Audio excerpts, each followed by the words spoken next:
Well, good morning. My name is Nick Schatz. I'm one of the pastors here. I'm excited to open up God's Word with you. I owe you an apology ahead of time. I had a cough that just kind of attacked me like Liam Neeson out of nowhere over the weekend. And so I'm going to cough this morning, and that's annoying when someone's coughing, especially so in a mic. So please bear with me, and we'll get through this together. But we're going to be in 1 Samuel chapter 23. Thanks for the stand. 1 Samuel 23. If you're using one of these Bibles from the pew that I have with me, it's on page 202. If you're watching online or you have your own Bible, you'll have to find that on your own. But we're in 1 Samuel chapter 23. I told you. As we get started, though, and as you find your way there to 1 Samuel 23 or to page 202 in one of these pew Bibles, I just want to share with you something that I brought today. In my hand here is one of my most valued possessions. If my house was burning down and I had time to grab one thing in the house, I'd grab my kids, I guess. And then I would grab this. This is one of my most prized possessions. This is the recipe that my wife uses for her chocolate chip cookies. And Anna Schatz makes the best chocolate chip cookies you've ever had, okay? Now, there's something else that you should know about my wife's chocolate chip cookie recipe. She's the only one that's allowed to make it. And the reason is because of me. So every time I try to make her cookies, something just doesn't go right. They burn on the bottom and the top is still gooey. I don't even know how that's possible. We have an oven that's supposed to, the heat's supposed to travel the right way. Or they come out discolored. One time I made the batch and I put them in, they came out and the cookies weren't the right color. That's just weird. I don't know what I did. I don't even know how I did that. There's been times where they don't rise properly. Like every time I make her cookies, and I follow and I'm not a novice cook. Like I cook on a regular basis. But for some reason, when I cook her chocolate chip cookies, they just never turn out the right way. And so the last time that I cooked them was about a year and a half ago, something like that. And they were so bad, we ended up throwing the whole batch out. I made like a double batch, so we had a bunch left over. We could put them in the freezer and stuff, but we had to throw the whole thing out just because they were terrible. I don't know what I did wrong. I followed the recipe. And so from now on, Anna has told me that she will be making the chocolate chip cookies in our household, and I can stick to grilling steak or whatever else. Now, I share all that because there's an important lesson here, and here's the lesson. There's the right thing to do, but there's also the right way to go about it. Just because you put all of these ingredients in the bowl and you mix them up properly doesn't mean that your cookies are going to come out the right way. There's a right way to go about something as well as the right thing to do. And that illustrates a principle, an ethical principle that we're going to learn in our text today as we study the life of David. And here's what it is. By the end of this, you will have memorized this, so you don't need to write it down. But here's the principle. It's never right to do wrong to do right. It's only right to do right to do right. It's a bit of a mouthful. Let me say that again. It's never right to do wrong to do right. It's only right to do right to do right. And so let's face it, you and I, we face ethical dilemmas on the reg. Every single week, I bet, you face some kind of ethical dilemma in your home or at your workplace. Some of you you're kids, you're teenagers, you're adolescents. You go to school and there's bullying present. Maybe somebody else is being bullied. Maybe you're being bullied. And the right thing to do is to deal with the bully and to confront the bully and to stop the bullying. However, there's a right way and a wrong way to do that. Others of you work in some kind of business where you're always handling disputes between customers and between employees, or maybe even employees and other employees that have these disputes. And you know the right thing to do as the supervisor or whatever your role is in the company. You're supposed to handle these disputes, but there's a right way and a wrong way to go about that. I know there's a couple of you that own a couple of other properties, and maybe you rent them out. And sometimes you have tenants that you have to evict from the property. They don't pay their rent. They're trashing the house, they're annoying the neighbors, whatever. You have to evict them for one reason or another, and there's a right way and a wrong way to go about that. In fact, some of you faced an ethical dilemma this morning. You were running late for church, and you decided to break the speed limit. So I don't know, is that the right thing? You want to get to church on time. That feels like the right thing to do. Should I break the law in order to get there on time? I don't know. That's a good one. I don't know. I have to think about that one a little bit. But what I do know is that just because you have all the right ingredients in the bowl doesn't mean your cookies are going to come out the right way. It's never right to do wrong to do right. It's only right to do right to do right. So as we look at that principle, let's look at the life of David. We're going to look at this story from David. And let me show you a picture of our two main characters. The guy on the left is Saul. You can see it looks like he has a crown or something on his head. So that is King Saul. He was the first king of the nation of Israel. And then we have David. He's a younger man. So David is really a rags to riches story. Here's a young man he's unknown. He's relatively unimportant in this area of the world.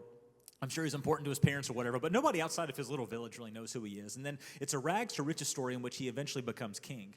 Now, as you probably know, in the ancient world, you don't really become king unless, like, your parents are kings or queens, or you're rich or powerful or in some way. And so this is very abnormal. And so Saul is the king, and he meets this young man, David, who's very charismatic. He's bold. He's a natural leader and such. And Saul is he's inept. He's unethical. He's not fit to be king. He's super insecure and has all kinds of problems. He just can't seem to do the right thing the right way. And so he's threatened by David. And unfortunately, Saul ends up spending the last couple of years of his kingship chasing Saul down David down because he's convinced that David is like forming some kind of coup or trying to overthrow the government or take the crown from him. He's convinced of it. And so he spends the last couple of years of his kingship just chasing David around the whole country, trying to kill him and take him out. It's wild. And so here we pick up in 1 Samuel 23. Look at verse number 14 and 15 with me. Excuse me. 1 Samuel 23:14. David stayed in the wilderness strongholds and in the hills of the desert of Ziph. Day after day. I mean, think of all the time that's going into this. Day after day, Saul searched for him, but God did not give David into his hands. While David was at Hershey in the desert of Ziph, he learned that Saul had come to take his life. So David is fleeing from one city to another. Here's an artist's sketch of somebody went through and put out all the cities and stuff that David went to. You know, following all that isn't really important, but what is important is to see that this is a big deal. It's not like a couple of kids playing hide and seek in the neighborhood. I mean, he's chasing through. This is a national search involving thousands of government employees to find this David guy. This is a big ordeal. They're going all over the place.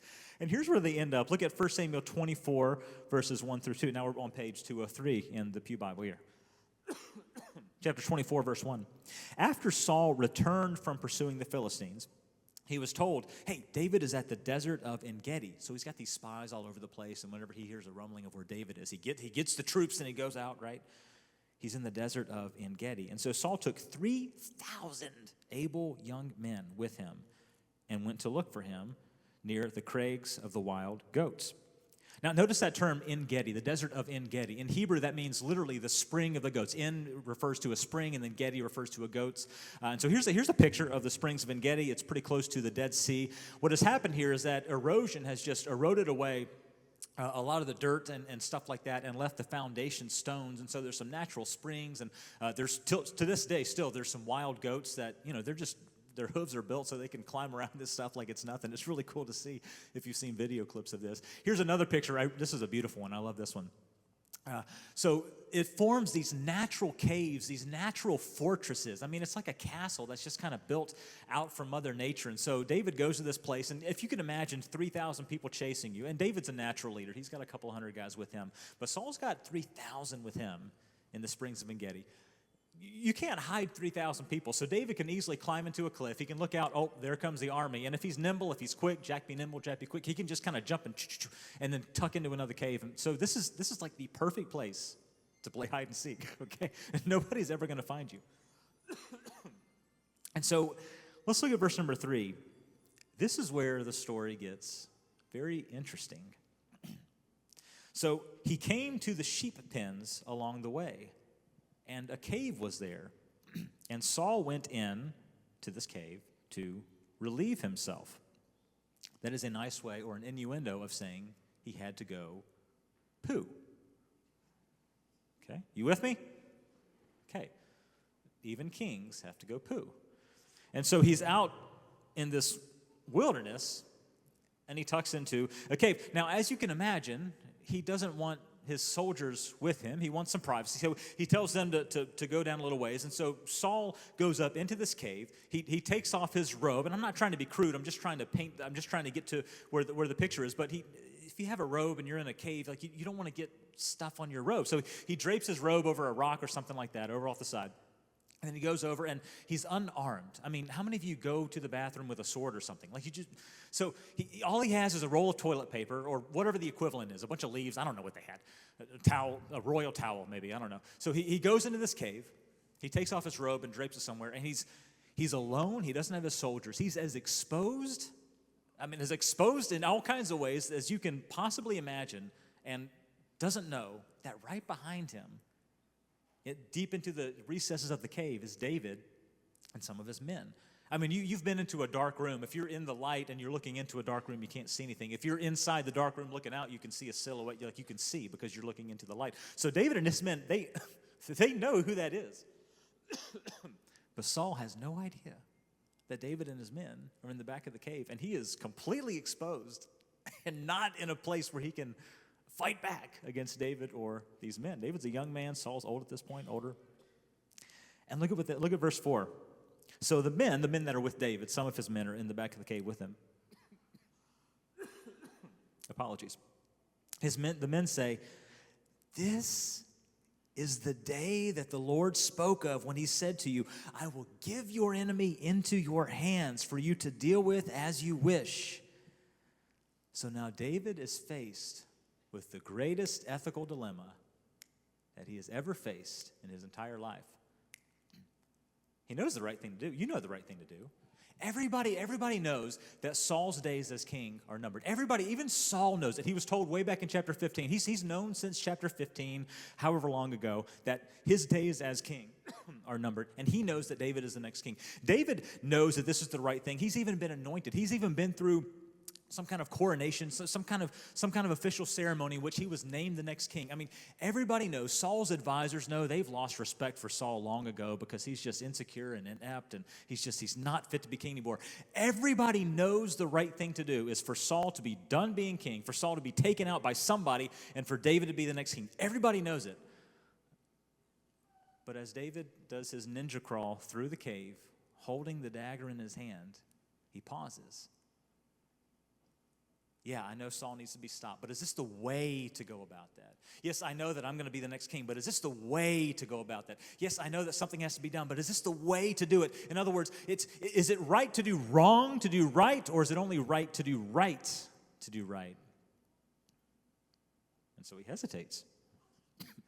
Now, David's men seem to think this is the right thing to do. Come on, he's right here. You should take him out. Look at what they say in verse 4. They say, "This is what the Lord was speaking of when he said, 'I will give your enemy into your hand.'" Boy, that's an intimidating thing to say.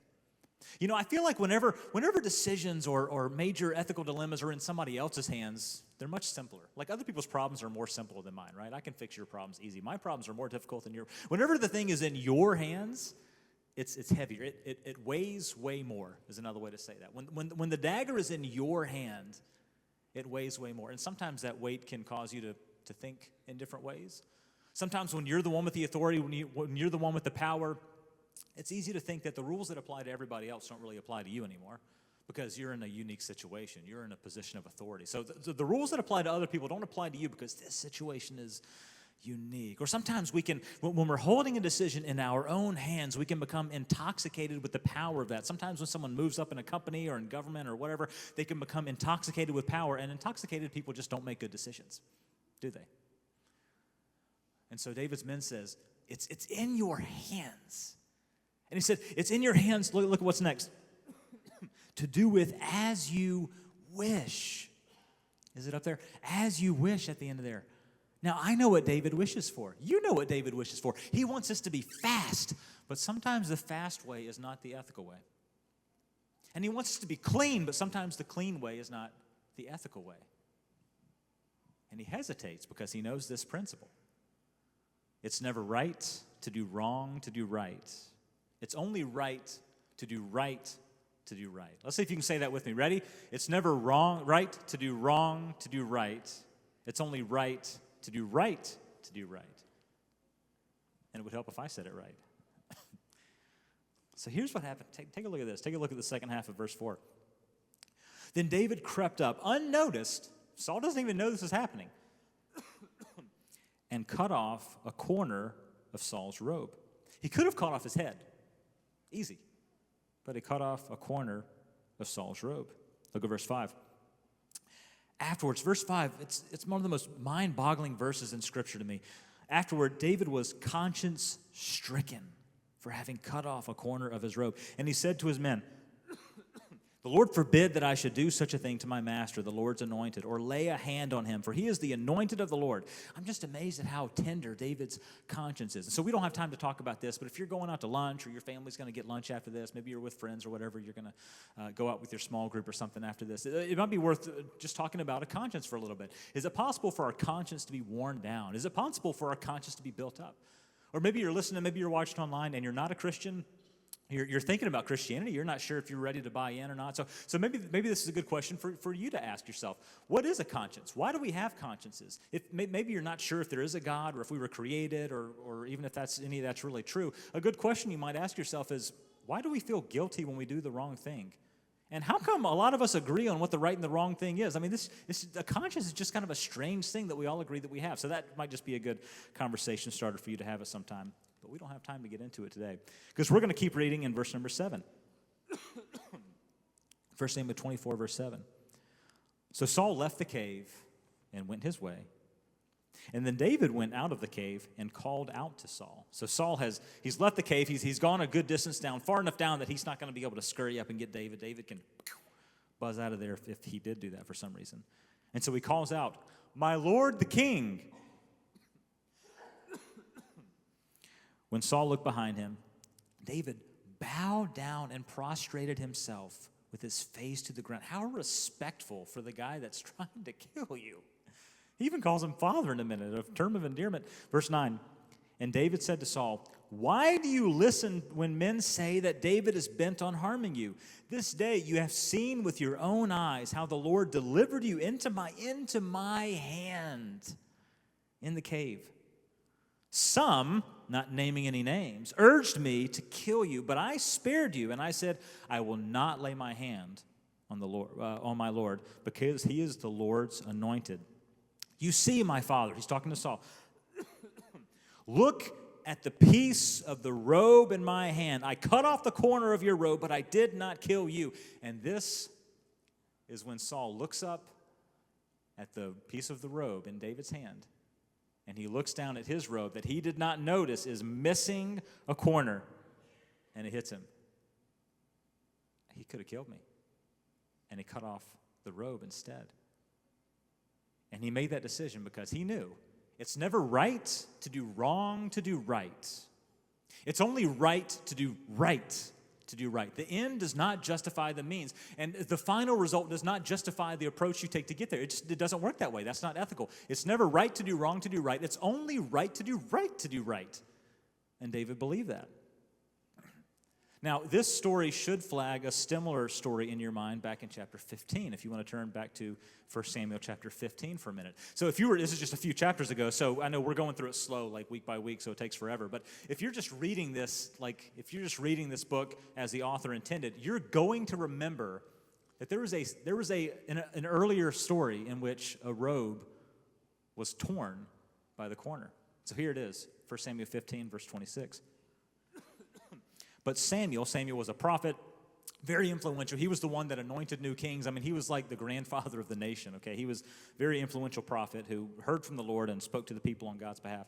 And so Samuel said to Saul, "I will not go back with you.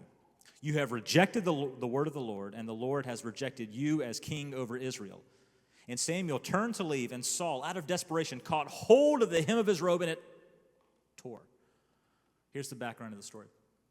Early on in Saul's tenure as king, he was told by the Lord through Samuel to go and attack a town that was owned by the Amalekites. Now, we don't have time to get too much into it. The Amalekites were an abundantly wicked people. They were given over to idolatry. They worshiped bloodthirsty gods and were convinced that their gods wanted them to do all kinds of evil things to the nations and the villages around them, including the Israeli people. And so they mistreated the Israeli people, and they were enemies of God and enemies of Israel. And so one of his first tasks as king was to take the army and to go in and to attack the Amalekites. And because everything was just smeared with their idolatrous practices, the Lord said, destroy everything. I know you're going to see valuables and maybe gold or you're going to see animals there and all that. So just don't keep any of it. I know it doesn't make sense, but it's all been tainted. So just destroy all of it. And so Saul goes in. He does what he's told. He gets his army. He fights against the Amalekites. He wins. But then he has an idea.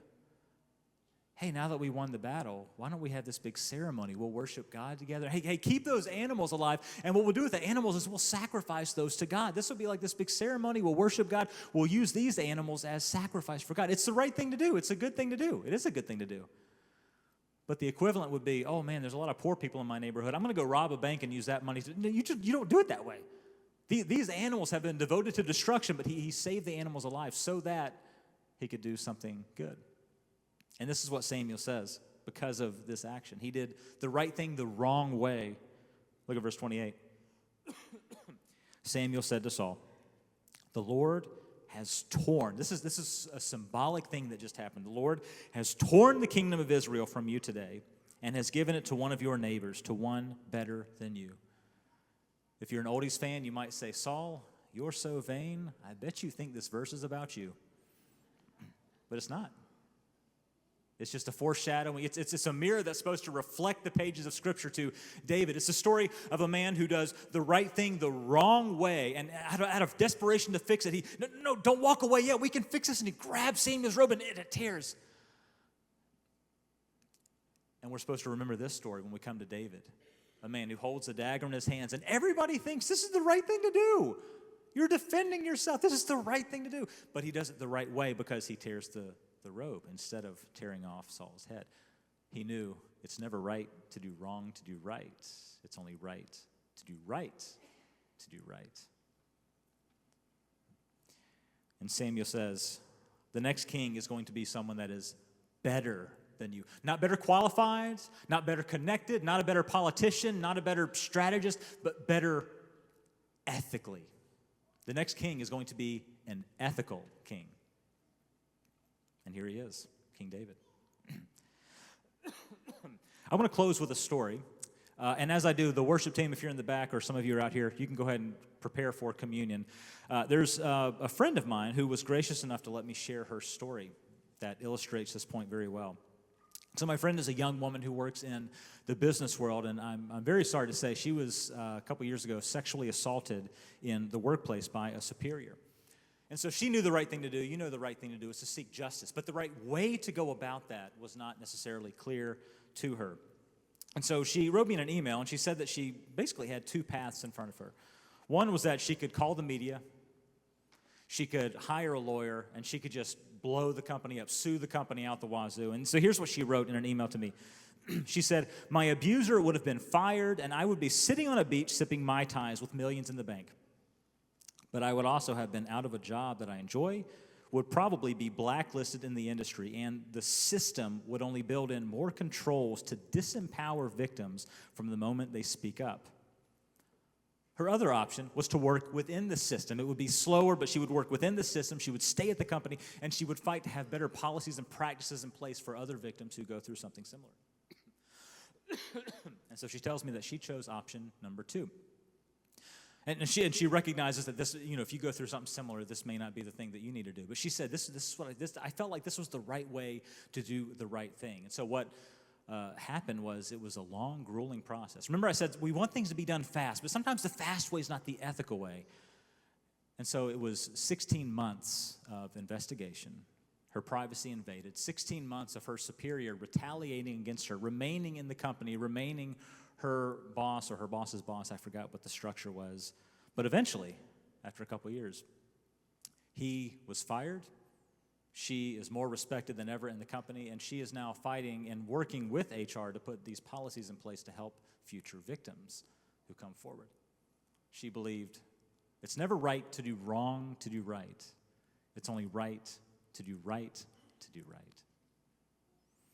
Now, as we wrap up, there's some folks behind me. We're going to enter into a time of communion. David Bareka, one of the worship leaders, is going to lead us in that time. By the way, one thing I should feel, I'm talking about ethics. I just want to let you know, this actually isn't my wife's cookie recipe. I'm not going to walk around with this. Come on. But I just felt like I should tell you that.